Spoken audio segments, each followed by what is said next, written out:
কুরবানি ঈদ মানে মেয়েদের নানা রকমের ব্যস্ততা, শত ব্যস্ততার পরেও সারাদিন আমি কোথায় ঘুরতে গেলাম, কি কি খেলাম আর কি কি নিলাম, এই নিয়ে আজকের ছোট্ট একটা ব্লগ। যদি আমার এই ব্লগ ভিডিওটা ভালো লাগে তাহলে অবশ্যই শেয়ার করে আমার পেজের পাশেই থাকবেন। হ্যালো এভরিওয়ান, আসসালামু আলাইকুম। আই হোপ সকলে অনেক বেশি ভালো আছেন। আলহামদুলিল্লাহ আমি অনেক বেশি ভালো। সকলকে জানাই ঈদের শুভেচ্ছা। কেমন কেটেছে আপনাদের ঈদ অবশ্যই কমেন্টে জানাবেন, তাহলে আমিও মতামত জানাতে পারবো। আমার ঈদটা তো আলহামদুলিল্লাহ ভালোই কেটেছে।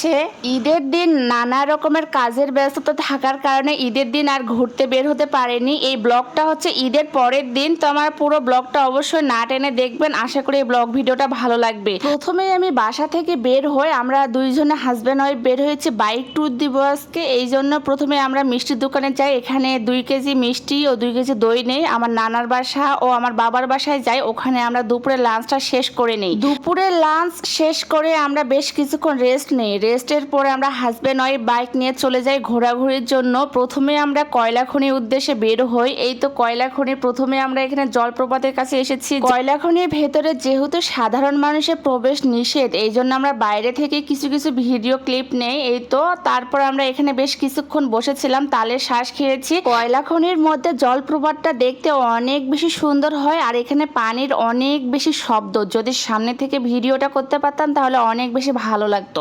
এখানে আমরা বেশ কিছুক্ষণ বসেছিলাম, তারপর সামনের দিকে রওনা দিয়ে দিলাম। সামনের দিকে এসে দেখি এখানে ট্রেন চলে যাচ্ছে, তো আমি সামান্য একটু ভিডিও নিলাম, যদিও দেখতে অনেক বেশি ভালো লাগতেছিল ট্রেনটাকে। তারপর আমি বাইরে থেকে কয়লা খনির একটু সামান্য ভিডিও নিয়ে নিলাম। এখানকার পরিবেশটা অনেক বেশি সুন্দর ছিল, চার সাইডে সবুজ আর সবুজ, আর মাঝখানে আমরা, যদিও অনেক গরম ছিল। কিছু সময় থাকার পর আমরা বাসার উদ্দেশ্যে রওনা দিয়ে রাস্তার এই ভিডিওটা অনেক বেশি সুন্দর ছিল, চার সাইডে গাছ আর গাছ, সবুজের সমারোহ। আমি সামান্য একটু ভিডিও ক্লিপ নিয়েছি। পর আমরা চলে গেলাম ফুলবাড়ির এই রেস্টুরেন্টে। এই রেস্টুরেন্টটা দেখতে যে এরকম সুন্দর, খাবারগুলো মাশাআল্লাহ অনেক বেশি মজার ছিল। কে কে ফুড পয়েন্টে গিয়েছেন অবশ্যই কমেন্টে জানাবেন। আমার পার্সোনালি এই ফুড পয়েন্ট রেস্টুরেন্টটা অনেক বেশি ভালো লেগেছে। ফুলবাড়ির ফুড পয়েন্টের রেস্টুরেন্টটা যদিও অনেকটাই আয়তনে ছোট ছিল, যার কারণে পুরো ভিডিওটা নেইনি। এখানে অনেক লোক ছিল, আমি সামান্য একটু ভিডিও আপনাদের সঙ্গে শেয়ার করেছি যাতে আপনারা সৌন্দর্যটা দেখতে পারেন। সারাদিন ঘুরতে ঘুরতে আমাদের প্রায় সন্ধ্যা লেগে গেছে। এই তো আমরা